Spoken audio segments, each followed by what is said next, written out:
to APES Station, where we investigate invasive species rampaging the world. My name is Omkar. And my name is Nikhil. Today let's talk about the brown tree snake. This brown pest is devastating Guam's ecosystem after being brought to the territory through World War II military transports during the 1940s and 50s. After entering Guam's tropical rainforest ecosystem, the snake has forced the decline and close extinction of over 80% of the native bird species found in Guam, including Micronesian birds such as the Micronesian starling. Due to the snake's diverse diets, there have also been significant decreases in native lizard and bat populations. As the snake's population skyrockets, more and more lizards and bats are being consumed, making them victims of the snake. This has occurred because brown tree snakes have no natural predator, and thus they occupy the apex predator niche in the Guamese tropical rainforest ecosystem. This lack of predators has allowed the brown tree snake to multiply rapidly, decreasing the number of prey, in this instance, that being the native birds of Guam. And with that being said, let's transition down to the forest where our on-site reporter Vivon is going to interview our snake, Ovid. Thanks, Nikhil. The brown tree snake is a reptilian species native to Papua New Guinea, Indonesia, and Australia. After being introduced to Guam, not only did it lead to the decline of native bird species, it also caused damage to local power lines, which thus led to local power outages and electrical damage across the territory of Guam.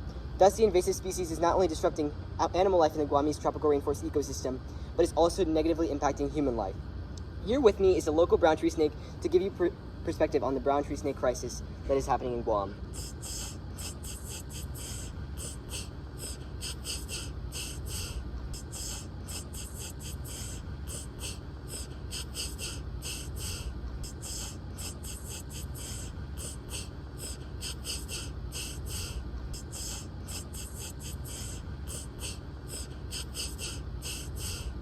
Well, Mr. Brown Tree Snake, many make it clear that you are the reason for deteriorating Guam's ecosystem. What do you say to this?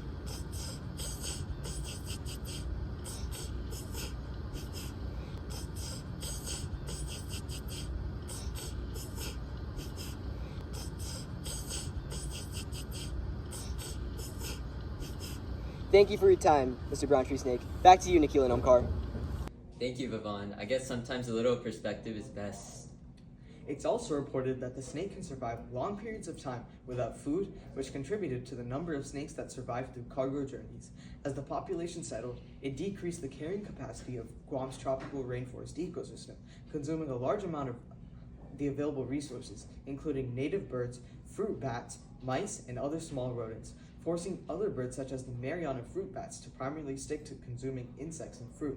These birds previously would prey on mice and other small rodents, but the introduction of the brown tree snake resulted in a trophic cascade, where insects and plant populations declined due to the snake entering the ecosystem and occupying the niche of apex predator, a role that was previously held by the Mariana fruit bat and other native bird species, who were then forced to find a new niche. Thank you for tuning in for today's live broadcast on APE Station. I'm Omkar. And I'm Nikhil, Signing off for now.